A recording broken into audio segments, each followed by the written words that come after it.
భారతీయ న్యాయ సంహిత section 28 BNS section 28 ఇది పాత ఐపీసీ సెక్షన్ 90.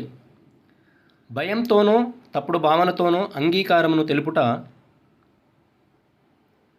అది అంగీకారం కాదు.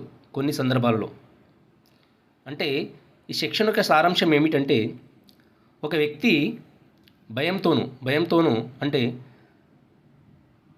తీవ్రమైన గాయం కలగవచ్చు, ప్రాణహాని కలగవచ్చు అనే భయంతోనూ ఏదైనా ఒక సందర్భంలో మరొక వ్యక్తితో ఒక అంగీకారాన్ని చేసుకుంటాడు.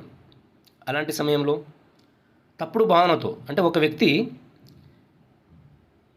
ఒక తప్పుడు భావన అంటే ఒక నమ్మకంతో తప్పుడు భావనతో అంటే ఇలానే జరుగుతుంది, నేను ఇప్పుడు అనుకుంటున్న విధంగానే భవిష్యత్తులో జరుగుతుందనే ఆలోచనతోటి భావనతోటి మరొక వ్యక్తికి అంగీకారం ఇవ్వడం. అలా ఇవ్వడం వల్ల ఒక చర్య జరుగుతుంది. ఆ చర్య ఇక్కడ బిఎన్ఎస్ భారతీయ న్యాయ సంహితలో నేరంగా పరిగణించబడ్డది అయి ఉండి, భవిష్యత్తులో అనుకున్న భావన మారితే అది మనకు నేర ప్రక్రియ అవుతుంది. ఫర్ ఎగ్జాంపుల్, ఒక అమ్మాయి ఒక అబ్బాయి, సో అమ్మాయిని భయపెట్టైనా సరే, లేకపోతే ఫ్యూచర్లో పెళ్లి చేసుకుంటాననే విషయం చెప్పైనా సరే, భవిష్యత్తులో మ్యారేజ్ చేసుకోకపోవడం వల్ల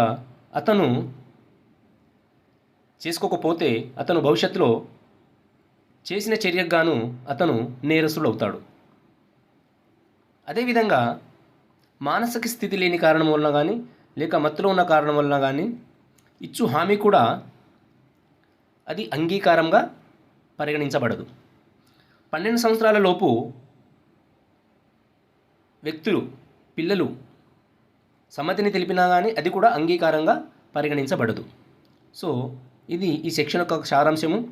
సో ఇందులో ఈ ఇమేజ్లో కొంత మ్యాటర్ ఇచ్చామండి, అది కూడా కొంత చూడండి, మీకు అర్థమవుతుంది. Okay, thank you so much.